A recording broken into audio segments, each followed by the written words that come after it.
Welcome back akhaarta kusoo dhawaada qaybteenii toddobaad ee Programming Using Python. Qaybtan waxaan ku qaadan doonaa Python Assignment Operators.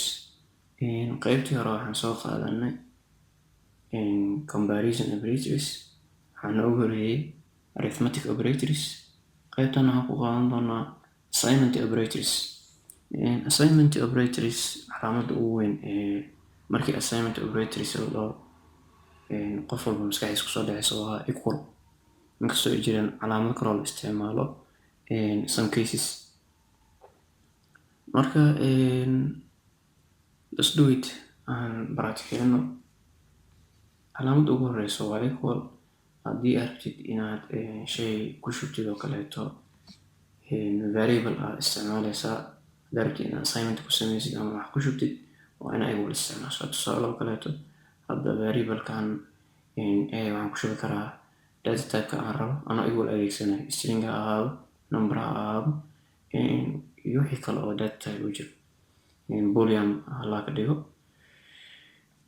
Marka intaas aad sameyso kadib aniga hadda string haddaan ku shubeynaa oo tusaale stringaas hello oo kaleeto aan leenahay. kadibna haddii aan soo print gareyno haddana print oo kaleeto hadda waxay haysaa hello, saa ujeedid hello ayay haysaa. Sidaas awgeed assignment operator kii ugu horeeyay waa qaadanay. waxaan noo dhiman inaan qaadano adiga kan koowaad oo equal ah, labaad oo plus equal ah, tan saddexaad oo ah minus equal, tan afraad oo ah times equal, tan shanaad oo ah divide or equal iska dheh, iyo modulus or equal. Marka let's do it. tan labaad aan sameyno booska hadda aan isticmaaleynay kan aan ka hormarin doonaa plus. Marka plus markaan dhaho waxay u baahan tahay inay hore u jirtay. Marka haddii aan sameyno aan dhahno waxay kula mid tahay oo kaleeto, waxay kula mid tahay string banaan. Okay, hadda way shaqeynaysaa, laakiin plus or equal waa mar walba variableka wax ku kordhinaysid inuu asiga hore u jiri. hadduusan hore u jirin maxaa wax ku kordhini?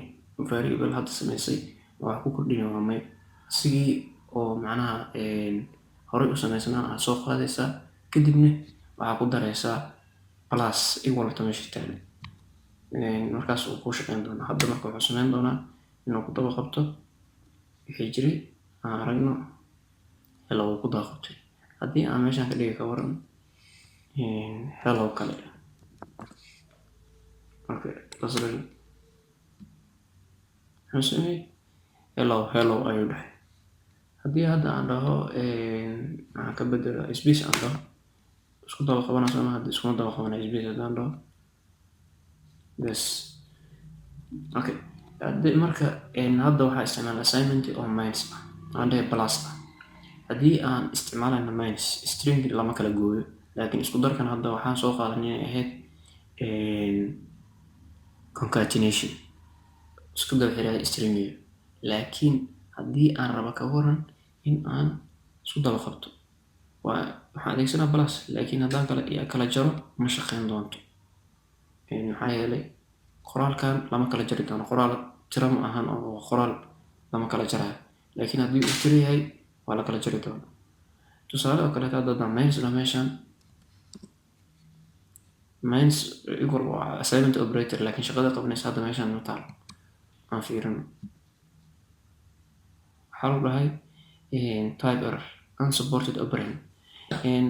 marka calaamada minuska ah kuma shaqeynaysa la dhahay operandigan oo a ah, maxaa yeelay str ayaa la dhahay waxaad ka jaraysaa str waxaad ka jaraysaa la dhahay str, mana shaqeynaysa taas.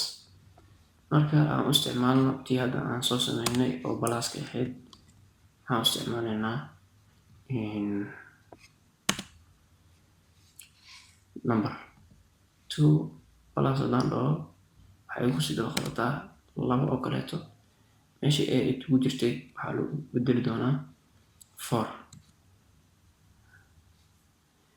okay wuxuu sameeyey a waxaa ku jirtay markii koowaad 2 markii labaad waxaa dhahay a ayadoo qiimihii ku jiraan waxay ugu sidoo qabataa 2. okay tusaale oo kaleeto hadda meeshaan saan ah waxay u dhigantaa adoo dhahday a waxay kula mid tahay a plus 2 waa same oo waa waxay soo saareysaa 2. laakiin short form oo waxaad samayn kartaa ah inaad intaan iska tirsid kadibna qaybtaas aad ku bedelatid plus kaliya waxaa kuusoo qabanaysaa waxay leedahay a waxay kula mid tahay a lagu daray 2 shaqadaas dhan waxaa ku qabanayo intaas waa short form. marka waxaan sameynaa markaan inaan isku darnay waxaan sameyn doonaa kala jar haddii aan dhammayn iska war a wixii iigu jiray ka jar 2 0 kusoo baxayso.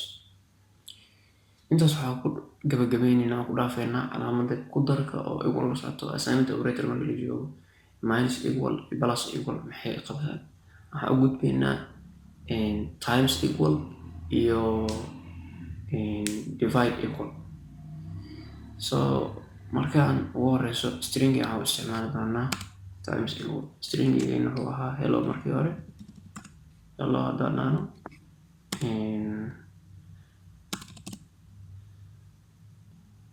waxay ahayd calaamada times ka soo waxay kula mid tahay times maxaan ku dhufanaa tira sida ognahay string lagu dhufto haddaan baameyno string ku dhufto shaqada qabanayo error kuu soo saaraya aragno. wuxuu dhahay can't multiply sequence by non-int of type str. waxaa lu dhahay can't multiply laguma dhufan karo sequence by non-int macnaha tira aan number ahayn laguma dhufan karo sequence of type str. sequence hadda intaan waa sequence sama laguma dhufan karaa lu dhahay str ta.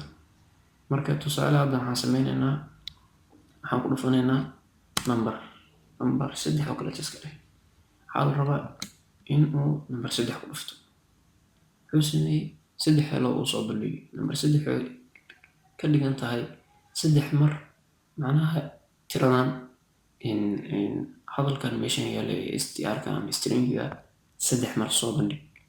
haddii aad 3 lagu dhufto 3 mar la sameynaa shaqadii helloodii 3 mar la soo celinaa haddii aan 4 ku dhufto ayadii waxaa la soo celinaa 4 mar. laakiin sidee ku dareemay inaa space inta dhahawayo kadibna shaqadii aan soo muujiyo hello haddii aad ku dhufatid 100 marne just out of range waa ujeedaa. marka inta haddaa aad dhahdid